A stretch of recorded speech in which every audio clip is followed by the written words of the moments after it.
that I've known you. Oh, I agree completely, and I really appreciate you saying that. It means a lot to me. Like I said, you knew me in the beginning with Hero. My confidence level probably wasn't the greatest at the point in time, but slowly as we've gone on, through meeting these athletes, through meeting people like yourself, I've had a lot of people guide me in the right direction. I've had you help me out a lot, off the record. And, well, I guess it's on the record now because I just said it on the radio, but you know what I mean? Like, I had guidance from people that I really needed it, people who needed to put a boot in my butt at times, and it really helped me out. And that's kind of like accumulation of 4 books coming together that really is the pinnacle of my writing career. And it's been amazing. I couldn't have asked for a better 18 months of my life, going on book tours, book signings at, Barnes & Noble and Books A Million, and talking at schools and libraries and stuff. And it's been great, and at the same time, I mean, I'm just a sports fan. At heart, I've always been a diehard sports fan. So getting to meet people I've always looked up to, like Craig Elo and Larry Nance and Mike Fratello, and things of that nature. Like, it's just amazing to me that on the bare bones surface, a lot of these guys, especially from the past, they're just real people, just like me and you. They just happen to have a high profile job, but they were honest with their answers. No punches were pulled. When I talked to Larry Nance and Craig Elo, some of the stuff they let out of the bag was just amazing. And, it was the kind of stuff that I always wondered about as a kid, like the dynamics in the locker room and the certain coaching strategies. And it was just incredible. And these guys were excited to tell their stories because, things like that nowadays are pretty rare, and I think you'd agree with me there. Yeah, and one of the things I like about both Cleveland's Finest and the Jacobs Field book, and then here with the Cavaliers when I got a chance to read it, is, and this is what I tell people off the air when I talk to people, when I recommend your books, especially around the holidays, and that is that I think you hit on 2 good things. Like, you do them in a way where people here, or people that have lived here and that know the history, that lived through it. And sometimes I take that for granted because obviously being a sports talk guy, I really, really know the history because I have to. I've researched the things that I don't know, I've learned about. So sometimes, you take for granted that everybody knows every story. But I think you do a good job, especially the last 2 here, the Jacobs Field and now this one, of giving enough stuff that even those people that know all the stories can still enjoy it, but you do a great job as well of capsulizing and synopsizing things for people that don't know all of these things. Like, I mean, such as this year, you're able to, encapsulate the entire Cavaliers history within, I don't have the exact number, 152 pages here. So, obviously that's condensing and hitting it right. But I think that's great because for whether you're a hardcore fan or a beginner fan, whether you know the stories or you don't, you do a good job of not being over anybody's head. So it fits so many different categories of readers. I think that's a really good thing about it too. Oh, absolutely. And again, I appreciate you saying that. You're probably the world's best PR man. I wish I could bring you with me. It's ridiculous. I'm almost blushing over here, but no, you're 100% true. And that is my point. My point is to tell the story for people who know it and who love sports and love those teams to be able to go back and relive it. But it's also for the people who maybe not at the time followed it so closely. So they're learning something new for the first time. And what a lot of people don't realize until they meet me or they find out about me is that I'm only 32 years old. I'm a young man. And when I talk about the old days, some of that stuff happened before I was born. So it's really cool for me to go and learn about that stuff and write about it because I get to relive it. I wasn't born, but I get to relive through the miracle of Richfield and Bill Fitch and Nick Valavione and the team and then Ted Stepien and stuff. So it's really cool. I mean, I think it would shock people, but for me, the most fun I get writing these books is writing about the stuff that happened before I was even alive, to be honest with you, because it's like I get to live through it now, and this is really cool, and I get to talk to fans and people like yourself, and it's just great, Jerry. It's all around great. This book I would recommend for anybody, even if you're not a basketball fan. It doesn't matter because there's a lot of human interest stories in this book that really help people out. You got a guy like Craig Elo, he takes a bad rap because of the shot. Michael Jordan took the shot on him, but he talks about it. And that's one of those things he didn't have to do, and Craig Elo made sure that we talked about it and I put it in the book. And that just shows the humility of these guys. And again, not to get on my own, quote-unquote soapbox, but I think in, today's athletes, you're less likely to get that type of thing. Everybody's so quiet about it. Everybody's so, they want to protect their brand or their shoe endorsement deal. But, these guys back from the 70s and 80s and early 90s, they just want to tell the truth, and they want to get the word out there, and that's what makes this book great. I mean, a good chunk of it, is the Lenny Wilkens era, with, again, Anthony Lowe, then you go to Mark Price and Doherty and all those guys, and then to Mike Fratello, and I got to talk about Terrell Brandon, and the names that are eluding me right now, but Tyrone Hill, Chris Mills, all those guys, and it was just amazing, because, again, that was the true era of the Cavs that made Cleveland fall in love with basketball, and then we went through a dark period with Randy Whitman coaching and John Lucas, where basketball was on the far back burner, and then we kind of conclude with LeBron coming to town, being drafted out of St. Vincent, St. Mary, and coming in and kind of, saving the city, and that's what the guys will tell you. I mean, Mary Schmidt-Boyer said it, Fred McLeod said it, yourself, Kenny Road, different people have always said,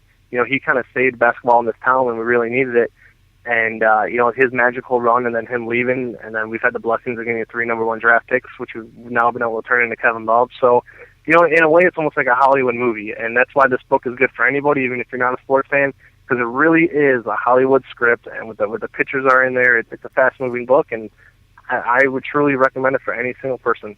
And you know what? You're hearing me talk about it. You're hearing Vince talk about it as you're listening to the Sports Fix here. Vince McKee talking about Cleveland Cavaliers, a history of the wine and gold. But looking at some of the other people that endorsed this at the beginning of the book, Mary Schmidt-Boyer, the longtime beat writer for the Cavs, says, "Find a comfortable chair and settle in, Cavs fans." Vince McKee takes you on a trip down memory lane in his new book. It's all there from the early days at the Cleveland Arena to the 2007 NBA Finals. Vince hasn't missed a thing. His thorough research and reporting is supplemented by lively interviews and anecdotes. And Fred McLeod, my man, Fred McLeod, if you bleed wine and gold like Mr. Cavalier and I do, then this book is for you. And it goes on and on as you look through. Austin Carr, I mentioned Craig Elo, you mentioned the guys that did that, but I mean, endorsements from the beginning. Tell me a little bit before we get into your book tour here, maybe just one or two of these stories. You talk about enjoying being able to talk to the guys and hear it from them.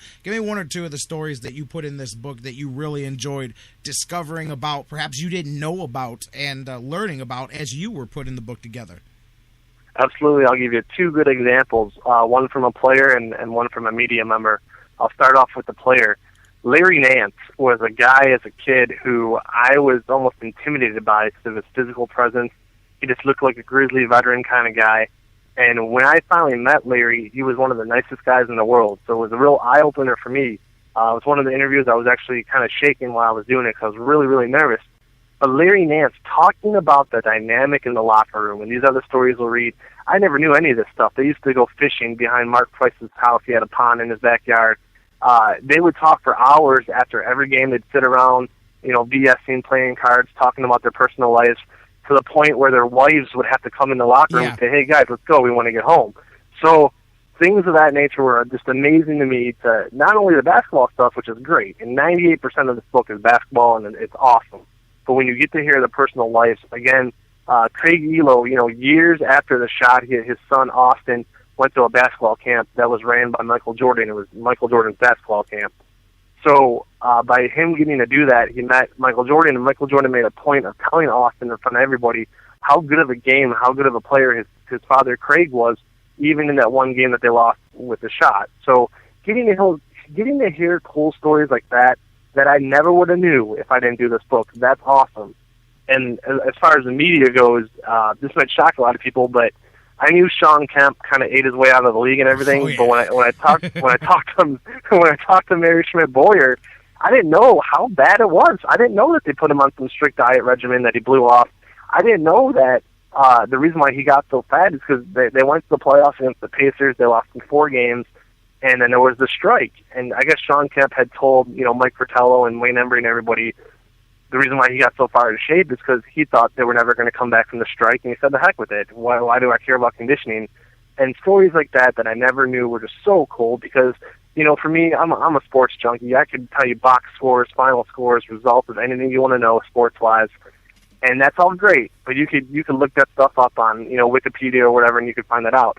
But the stuff that you can't find out unless you read this book, that is the selling point. I'm sorry, but the stories in this book are amazing. And if you know about them and you don't buy it, you're robbing yourself, because this book is absolutely amazing when it comes to the uncovered stories I was able to find out.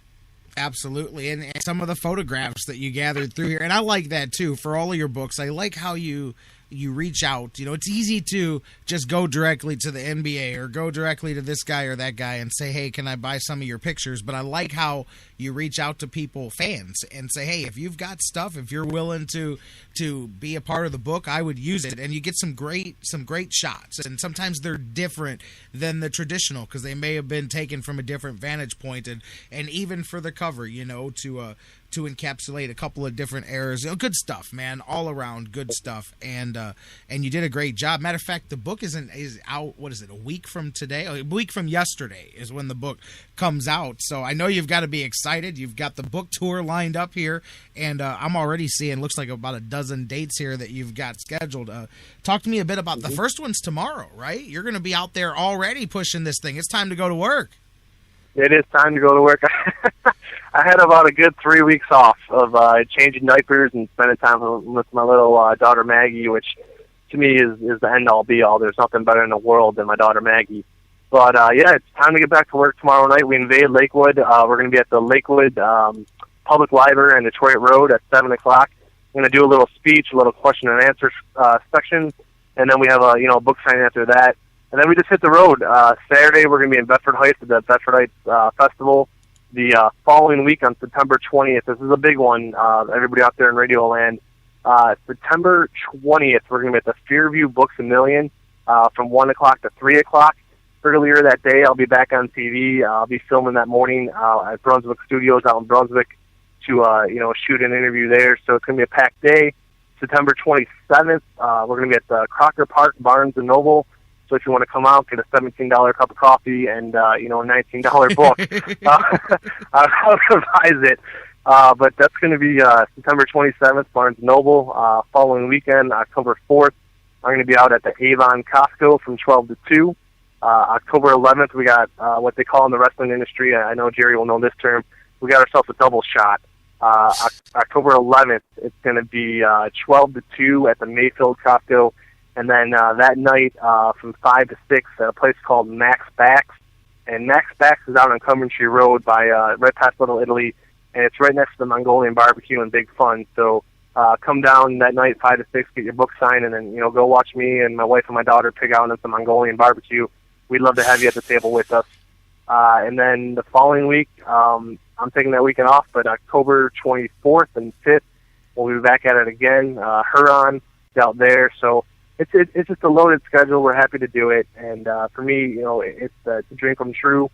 January 12th, 2012, I appeared on the Sports Fix for the first time, and it's what got everything kicked off. So I owe a lot of it to the Sports Fix, Jerry Myers, your fans, and it's been a pleasure, Jerry. It's been an absolute pleasure.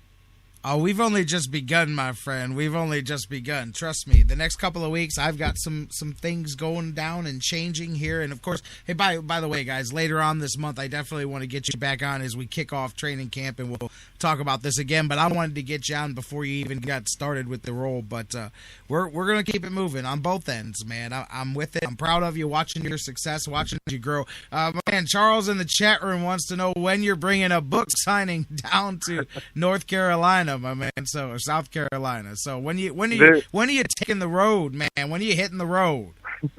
Very soon. This is no joke, and I'm sure Charles will love to hear this one. My brother and my nephew, my only nephew Matthew, and my brother's wife Abby, they live out there. They actually live in Raleigh, North Carolina. So if I would like to take a trip this summer to visit them, maybe this winter, who knows? But if that happens, I'm going to have him call out the local Barnes Noble. And we'll get that done. There's Cleveland fans everywhere, and there's LeBron fans everywhere.